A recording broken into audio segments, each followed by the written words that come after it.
Right guys, well basically I bought another M3.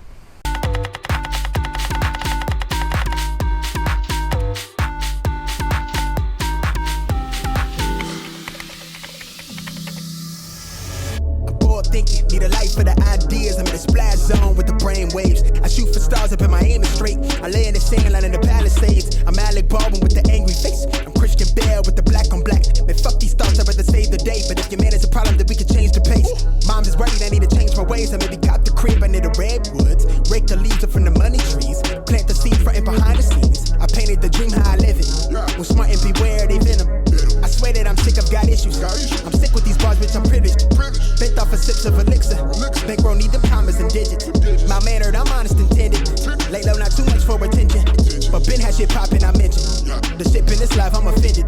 Fuck it, it's cool, yeah, I get it though. Give a fuck less about how they feel, that's my mood. My life been the trend, this shit looking vibrant. The pilot they know Right, this is a random one, isn't it? Another E46 M3. Now, let's talk about the bulk of the car first. It is a black, again, same colour as my other one, carbon black with 19-inch wheels, and it is a coupe car, right? Inside we've got a manual gearbox as well. So it's a very similar car to my other one, but this is a manual coupe rather than a manual convertible. Which is amazing. In a previous video I mentioned that certain things money can't buy, and to make my convertible a coupe it would be impossible. You'd have to sell the car and go buy another one. So I suppose that's pretty much what I've done. But no, let's get one thing straight. I'm keeping my convertible. That is still going to be used as a project. This car had been bought for a different reason altogether. So you can see straight away, you probably noticed it in the cinematics there, the bodywork on this car is absolutely, that's not going back in now, horrendous, yeah? Bits of sort of falling off. It literally looks like it's been attacked by a bear. Like, that's not even an exaggeration. I can't think what on earth could have caused this many scratches at the front. It's been dented there, bumpers hanging off, the indicator lens there is cracked, the front bumper's in a terrible state. This wing, that'll need painting. The M grille there, the M3 grille, that's missing. Front tyre's well naughty as well. As you come around, we've got a bit of damage there. Got another little dink there. Another one there. The wheels need refurbing. That's a bit damaged there, that might polish out. And I think that's pretty much about it. This side of the car is actually all right. Let me quickly show you inside before I continue talking. Again, it's a very similar spec to my other one. It's got no heated seats, it's got no sat nav, but it does have Harman Kardon, which is a nice option. The coupes have got a different pattern of seats. The convertibles have got the seat belt actually in the seat, which makes the whole seat a different shape. The coupes have definitely got a nicer shaped seat in my opinion. But yeah, like I say, it is a manual, all right? So 1 second, let me jump in, flip the mic round.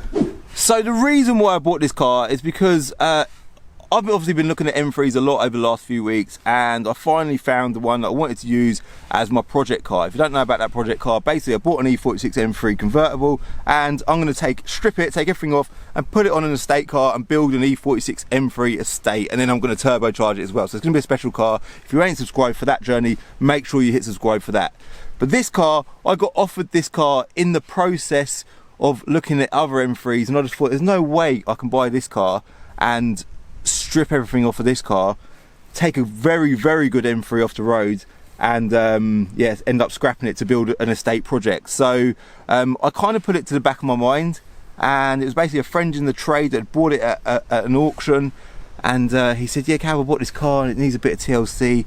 It didn't have much of a heart in it, and he just said, Cal, I don't know, you know, if you want to buy it, I'll do you a deal on it. So I couldn't resist, so I went and bought it off him. I've literally just been and picked it up about an hour ago, and yeah, it is tatty, it does need a bit of TLC, but my purpose for buying it is literally just to buy it and sell it. I might keep it for a period of time, but I'm gonna tidy it up, I'm gonna put the effort in, try and make it, cancel that phone call, try and make it a nice car, and yeah, resell it and make a profit on it. So what I'll do now is we'll go for a drive, because I'm actually about to go to work at Binker.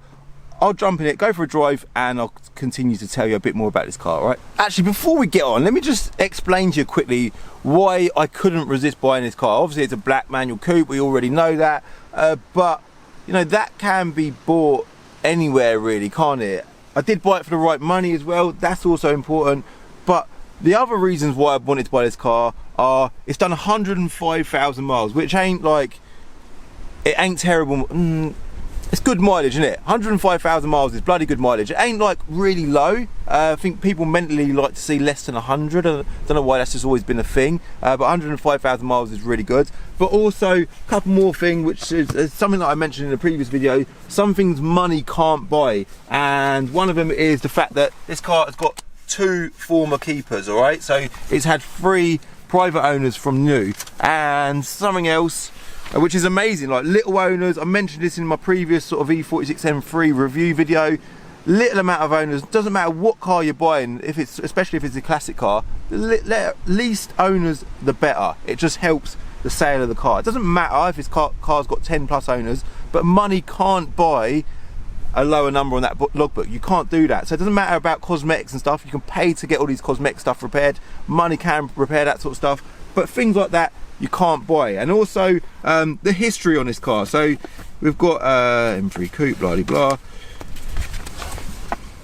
I'll show you the service book on this. So it's had that all important running in service, which a lot of M3 buyers want to see at 1,300 miles. And then it's got loads of BMW main dealer stamps. All right, this is again something that money can't buy. After that, it's got a few specialist dealers, but the most recent one was done at 100,000 miles, and that was done at, again, a BMW main dealer, right? That sort of stuff there is seriously valuable, and this car does look like a bit of a shed today, admittedly, like could do with a little bit of TLC. We've got a lot of TLC, but that sort of stuff, at the end result of this car will be, it will be mint, it will have 2 former keepers on the logbook, and it will have full service history, all right? So let's get on with the drive, because I am running a bit late and I'll continue to tell a bit more about M3s. You know, there was a comment in a previous video that someone said, Calvin, how does a convertible drive compared to a coupe? And I say coupe, but is it coupe or coupe, however you want to say it. I think Americans say coupe, but I've just become comfortable using the word coupe. But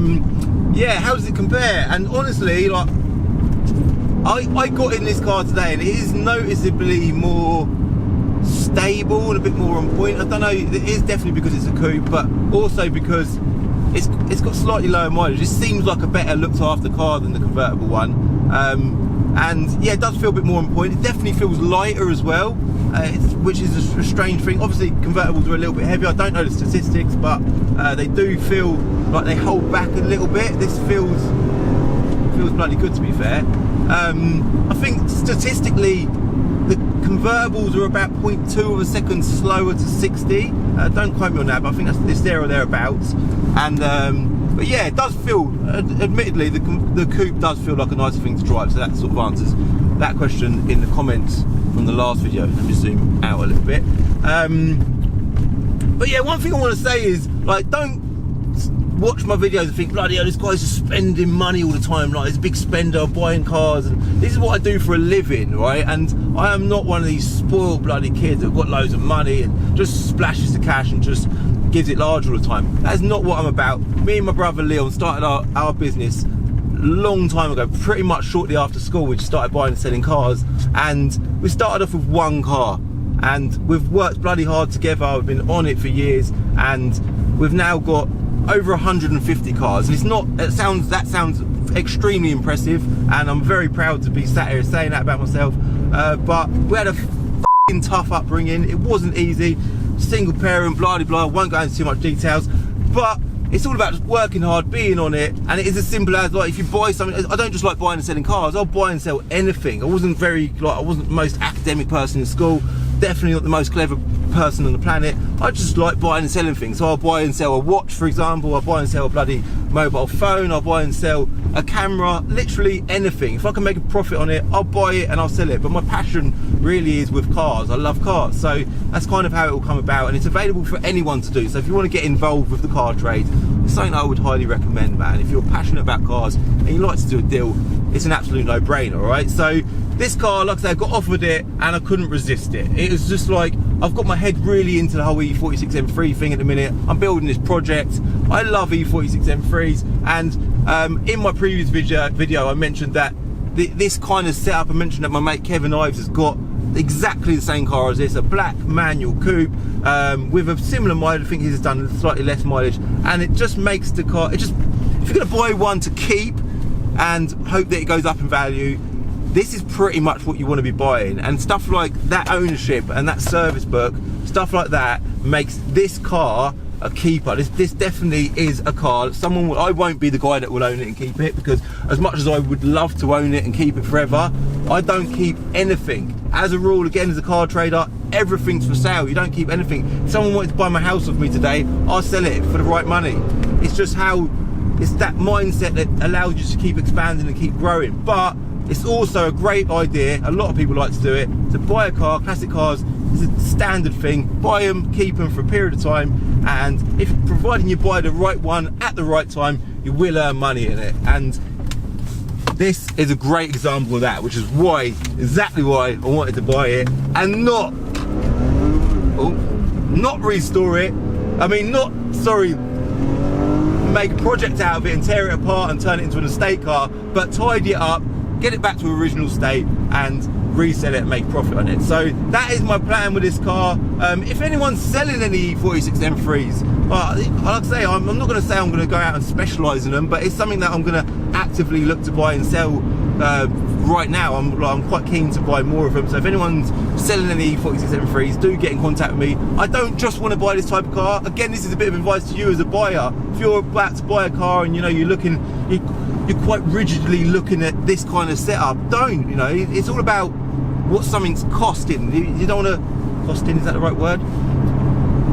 It's all about the price, yeah? If something's got an SMG gearbox which isn't the preferred gearbox, if it's cheap enough, if it's the right money, still buy it. Don't think, oh, I'm not buying that, because what you'll end up doing is you'll end up ruling loads of cars out and not buying anything because you're too bloody particular about what you really want. So yeah, don't, like my convertible one's a great example. Bit rotten, higher mileage, does have the manual gearbox obviously.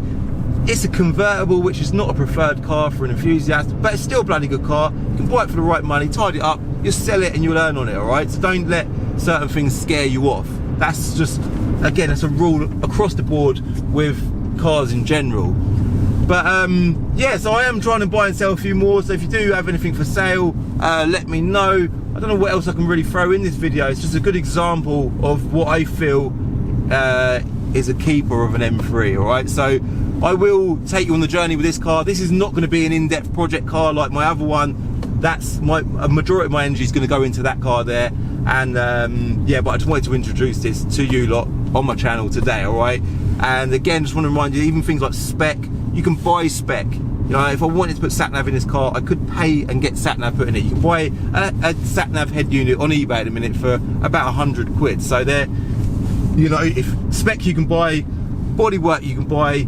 If it's got a bloody needs a clutch or whatever, you can buy that sort of stuff, but you can't buy that history, all right? Just an important little bit of advice there. So I'm going to end the video here. I am now on my way to work. I would like to say my main incentive or motive today was to introduce you guys to this car. I'm well happy I bought it. I do hope to buy more M3s in the coming future, and what I'll do is I'll put an email address for me below, contact@thecarbuyingshop.com. If you've got any cars you want to sell, specifically M3s, get in contact with me, alright? Job done. Thank you, mate. Thanks for watching. If you did like this video, hit like. What I was going to say is I'm going to get the car painted, I'm going to get it all done, I'm going to get the wheels diamond cut again because they need doing. Paint, diamond cut, all the bodywork, it's all going to get done, and I'll try and get it back on the channel and I'll show you what it's like when it's finished as well, alright? So yeah, I'm going to end it here. Thank you, hit like, hit subscribe if you're new, share this video around, WhatsApp groups, Facebook, whatever you want to do. Shares are always valued by me. If you can do that, I'd appreciate it, and I'll see you in my next video, alright? Bye. In the next episode of Calvin's Car Diary, I go to VRS to collect my Edition 30 Golf, and I explain all of the work that we've had done to it. It needs